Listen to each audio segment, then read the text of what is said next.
Communiqué conjoint des ministres des Affaires étrangères de la Confédération des États du Sahel, AES.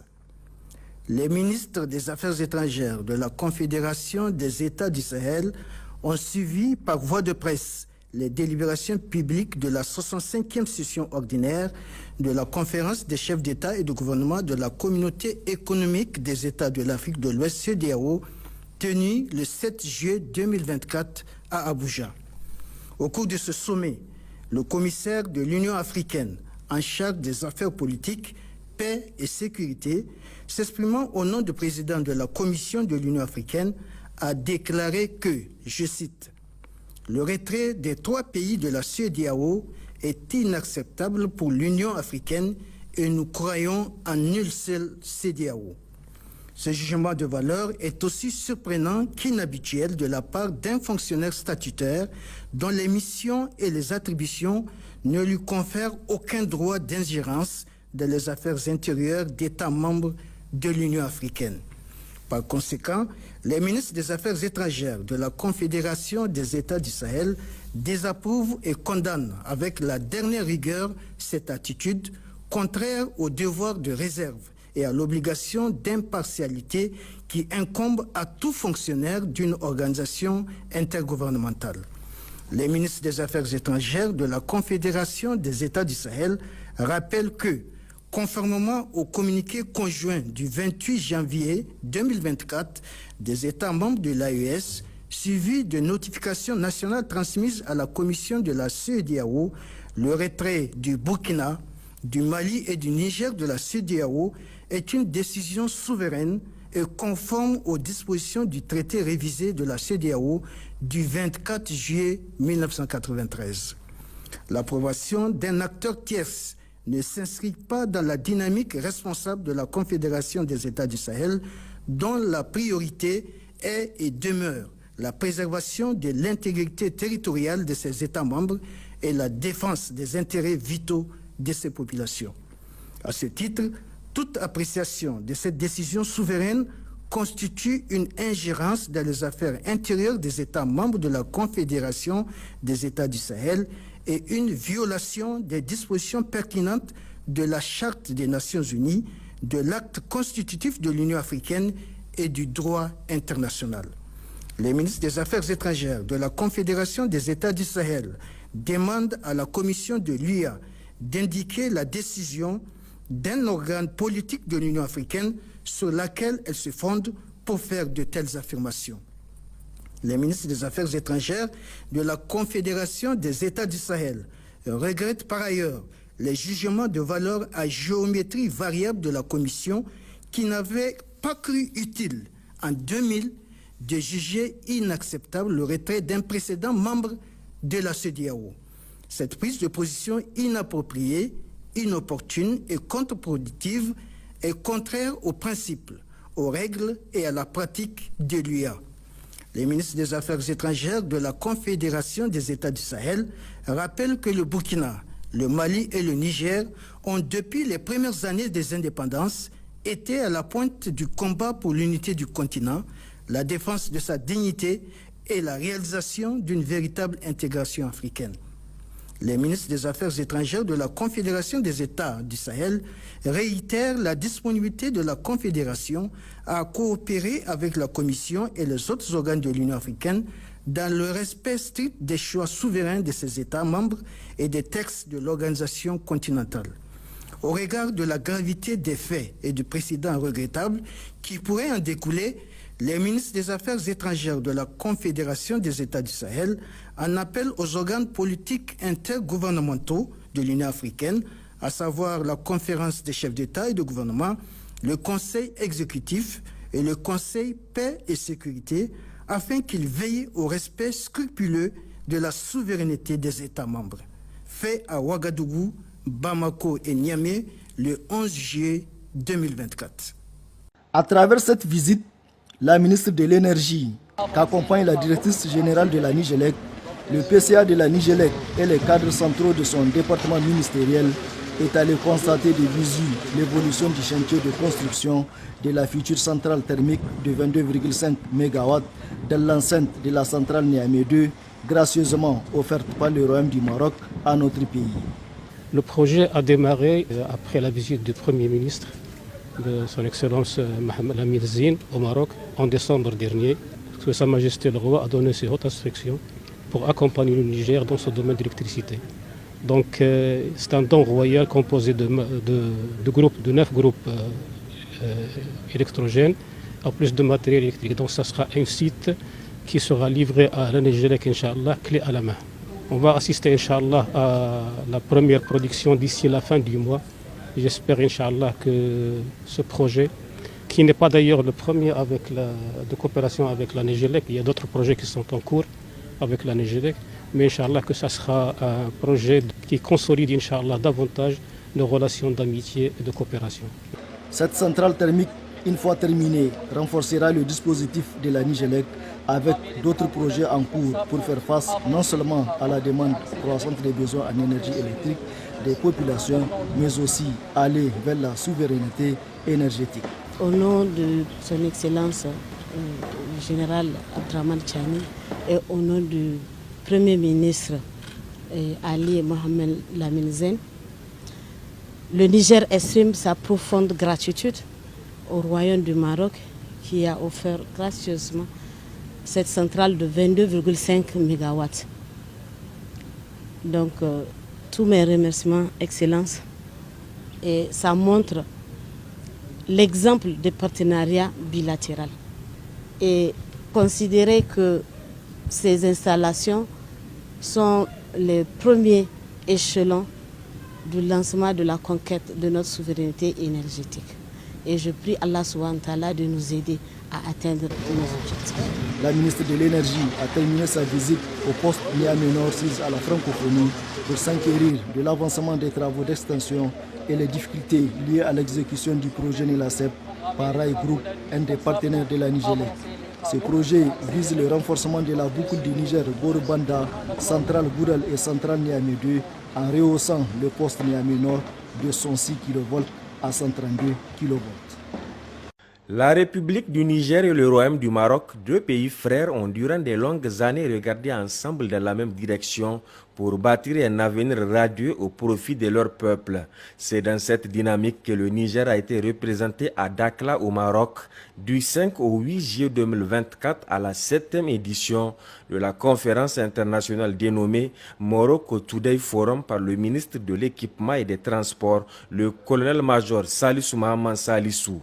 Tenu cette année sous le thème « L'Afrique Atlantique pour une région continentale intégrée, inclusive et prospère », cette conférence internationale a vu la participation de plusieurs autorités et investisseurs marocains et beaucoup de personnalités des autres pays d'Afrique. Elle a surtout été marquée par d'importantes allocutions, dont celle du ministre, le colonel-major Salissou Mahaman Salissou, qui a d'entrée de jeu souligné la particularité de la présente édition avant de transmettre les salutations fraternelles des plus hautes autorités nigériennes à Sa Majesté le roi Mohamed VI. Cette édition est de temps plein exceptionnelle, qu'elle se tient autour de l'invitation inédite du souverain marocain Sa Majesté le roi Mohamed VI, que Dieu l'agrée et le glorifie, initiative qui vise à ouvrir la façade atlantique aux États du Sahel. Permettez-moi de m'acquitter d'un agréable devoir, celui de transmettre le message amical et fraternel de son Excellence le général de brigade Abdraman Chani, président du Conseil national pour la sauvegarde de la patrie, CNSP, chef de l'État, de son Excellence Ali Mohamed Lamine Zine, Premier ministre, ministre de l'économie et des finances et du peuple nigérien, à Sa Majesté le roi Mohamed VI, que Dieu l'assiste et le glorifie, au gouvernement et au peuple frère du Royaume du Maroc. Du haut de la tribune et devant les centaines de participants, le colonel-major Salissou Mahaman Salissou a partagé de façon claire et limpide la vision des pays de l'AES, devenue aujourd'hui Confédération de l'Alliance des États du Sahel, par rapport aux questions de souveraineté, de développement et de coopération, tout en adhérant au projet du roi Mohamed VI qui vise l'ouverture de la façade atlantique aux États du Sahel. Au Niger, nous restons convaincus que les solutions aux problèmes et difficultés des États du Sahel ne peuvent être axées exclusivement sur le volet sécuritaire ou militaire. Le Niger a À l'occasion de la réunion ministérielle tenue à Marrakech le 23 décembre 2023, réaffirmer son engagement d'adhérer à cette initiative royale de portée régionale et internationale et procéder à la mise en œuvre des recommandations qui en étaient issues, notamment la mise en place de la Task Force nationale pour travailler à la réflexion sur les aspects pratiques de la réalisation de la vision royale dans le respect de la souveraineté de nos États. En effet, c'est pour la quête de ce mieux-être au profit de nos populations que le Niger a souverainement décidé avec le Burkina Faso et le Mali de créer le 16 septembre 2023 l'Alliance des États du Sahel. Cette alliance vise à la fois des objectifs sécuritaires, mais aussi politiques, économiques et monétaires, entre autres. La vision royale de Sa Majesté le roi Mohamed VI cadre parfaitement avec la dynamique d'intégration amorcée par les États du Sahel, notamment dans son volet de la mise à niveau des infrastructures de nos États, ainsi que leur connexion au réseau de transport et de communication implantés dans leur environnement régional. En marge du forum, le ministre a mis son séjour à profit pour visiter le chantier de construction du nouveau port d'Akla qui a un taux d'exécution de 20% pour un coût global d'environ 13 milliards de dirhams, soit un peu moins de 800 milliards de francs CFA. Avant de quitter la ville de Dakhla au Maroc, le ministre Salissou Mohamed Salissou a rencontré son homologue marocain Mohamed Abdel-Jalil, un tête-à-tête à l'issue duquel les deux personnalités se sont confiées à la presse pour réitérer leur volonté commune à œuvrer de concert pour un co-développement économique entre le Maroc et le Niger, étendu aux autres pays de la Confédération des États du Sahel. 3 mois après leur lancement, les travaux du programme de la grande irrigation avancent à un rythme satisfaisant au dire du gouverneur de la région de Difa qui a effectué une visite au niveau du chantier. Nous sommes revenus constater non seulement la réhabilitation de la digue initiale, mais également la construction d'une autre digue d'1 kilomètre qui n'était pas prévue. Ensuite, il était question de réhabiliter la station de pompage. Heureusement d'ailleurs qu'on est venu à temps parce qu'elle était sur le point de s'effondrer. Donc on a pris l'option de la reconstruire intégralement. Les travaux sont en cours.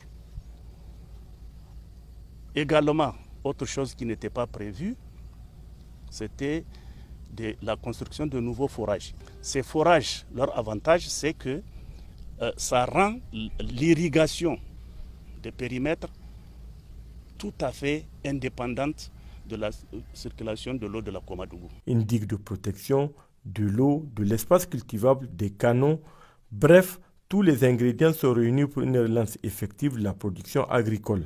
Ce qu'il faut constater, c'est que les travaux sont allés au-delà de nos espérances, au-delà de nos attentes.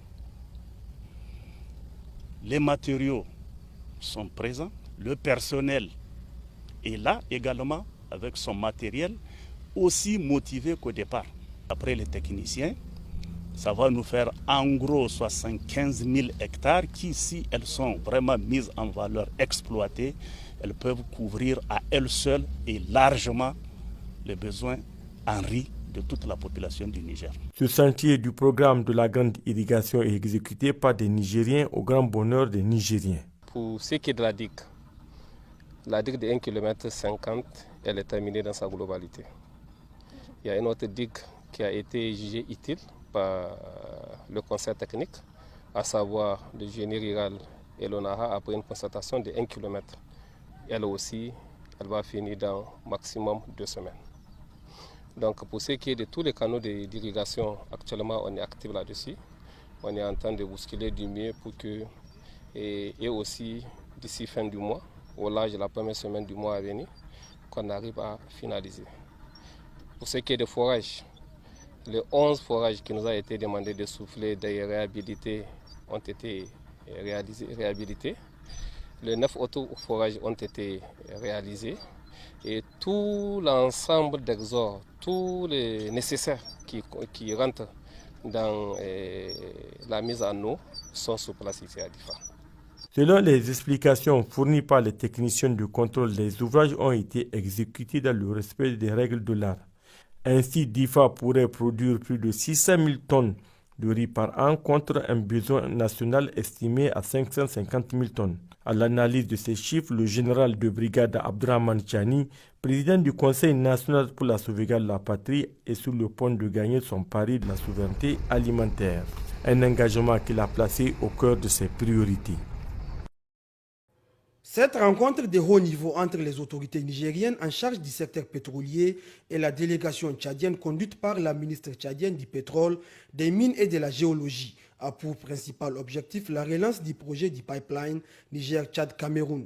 Il s'agit en effet pour les deux délégations de réfléchir sur les voies et moyens pour aboutir dans un délai raisonnable à la matérialisation de ces projets. Lors du dernier Conseil des ministres de juin 2024, le Premier ministre, son Excellence Lamine Zen Ali Mahaman, a rappelé la mission dépêchée le 30 mai dernier par le président de la République du Tchad, son Excellence M. Mohamed Idriss Déby Itno, président de la République, auprès du président du Conseil national pour la sauvegarde de la patrie, chef de l'État, le général de brigade Abdrahman Chani, en vue de la reprise du projet de pipeline Niger-Tchad-Cameroun. En raison des excellentes relations de bon voisinage et de fraternité entre nos deux pays, le chef de l'État a donné son accord et le Premier ministre nous a instruits pour la mise en place d'un comité à cette fin. La relance de ce projet coïncide avec la cérémonie de lancement des activités amont de la SONDEP qui a eu lieu le 22 juin dernier. Elle tombe donc à point nommé car les blocs Bilma, R5, RCC, R7, ainsi que les blocs R1, R2, R3, R4, lorsqu'ils seront en production, alimenteront ce pipeline. Nous aurons ainsi un débouché sur le Tchad pour l'exportation du brut issu de ces différents blocs, tandis que les blocs déjà en exploitation, déjà en production, alimenteront la raffinerie et le complexe pétrochimique de Dosso. Comme vous le voyez, la cohérence de ces projets, leur importance stratégique requiert une minutie dans leur conduite. Selon la ministre tchadienne en charge du pétrole, ces projets stratégiques pour les deux pays trouvent toute sa pertinence et son intérêt dans la démarche de développement et de consolidation des relations économiques entre le Niger et le Tchad. Ce projet, il me plaît à le souligner, qui retient toute l'attention de nos chefs d'État respectifs du Niger et du Tchad, est en parfaite cohérence avec nos politiques régionales en matière d'intégration économique. En effet, le projet de construction du pipeline Niger-Tchad-Cameroun, permettant une nouvelle voie de transport du brut nigérien, mérite toute notre attention. Pour ce faire, de part et d'autre, des dispositions institutionnelles ont été prises pour amener non seulement à maturité, mais à une réalisation optimale ce projet intégrateur. Ainsi au Tchad, à l'instar du Niger, le décret 063/PR/2024 met en place un haut comité dirigé par le secrétaire général d'État à la présidence pour conduire ce projet à terme. Monsieur le ministre, nous ouvrons aujourd'hui les discussions préliminaires autour de ce projet et je voudrais vous assurer que la partie tchadienne, sous la haute attention du chef d'État, le président de la République, M. Mohamed Idriss Déby Itno, s'emploiera pleinement pour faire de la réalisation de cette infrastructure un franc succès. En amont de cette rencontre, un comité technique composé d'experts nigériens et tchadiens a été mis en place pour mener les réflexions en vue de la matérialisation de ces projets phares. Le ministre nigérien du pétrole a rappelé que ces projets d'une importance stratégique indéniable incarnent l'engagement collectif envers le développement économique durable et la coopération entre les deux pays. C'est pourquoi il a exhorté les membres de ce comité technique à s'engager pleinement dans la tâche sans relâche pour un aboutissement diligent de ces projets. Depuis les événements du 26 juillet 2023, le CNSP et le gouvernement ont décidé de la conquête totale de la souveraineté du Niger. Depuis lors, plusieurs structures syndicales ont décidé d'accompagner cette démarche noble. C'est le cas du syndicat national du personnel des administrations chargées des mines et de l'énergie, Sympamine, qui a rendu public ce jeudi matin une déclaration relative à la situation sociopolitique et économique du pays. La formation syndicale s'est d'abord appesantie sur l'exploitation des ressources minières nigériennes. Sous la conduite des plus hautes autorités, au premier rang desquels le général des brigades Abdraman Chani, président du CNSP, chef de l'État, le ministère en charge des mines a pris des décisions souveraines et historiques. Ces décisions s'inscrivent dans le cadre de l'application stricte de la réglementation minière sur toutes les sociétés détentrices des titres miniers, toutes origines confondues. Cela fait plus de 15 ans pour la société Imurarem SA et plus de 20 ans pour la société Goviex, sans que ces sociétés n'effectuent des activités d'exploitation sur le périmètre des dits permis. Sachant bien que la réglementation a prévu le retrait des permis au-delà de 2 ans sans motif valable. Ensuite, le SYNPAMIN a adressé ses vifs remerciements et encouragements aux autorités dans leur lutte pour la souveraineté du Niger. Le Ben SYNPAMIN félicite la création de la Confédération des États du Sahel, apporte son soutien indéfectible au CNSP et au gouvernement pour le combat de la conquête de notre souveraineté totale. Apporte son soutien au ministre des Mines pour son engagement à préserver l'intérêt de notre pays. Félicite la rétrocession de la maison de l'uranium injustement occupée par les sociétés Somaer et Cominac. Soutient les services techniques du ministère des Mines dans l'application stricte des textes en vigueur. Rend hommage à nos vaillantes forces de défense et de sécurité tombées sur le champ de bataille et souhaite un propre rétablissement aux blessés. Condamne avec la dernière énergie les jagissements des sociétés Orano et Goviex qui visent à contester et saboter les décisions de l'État du Niger. Demande au gouvernement de dénoncer tous les accords qui nous lient avec le groupe Orano. Enfin, le Ben SYNPAMIN appelle l'ensemble de ses militantes et militants à se mobiliser comme un seul homme pour faire du Niger un pays émergent.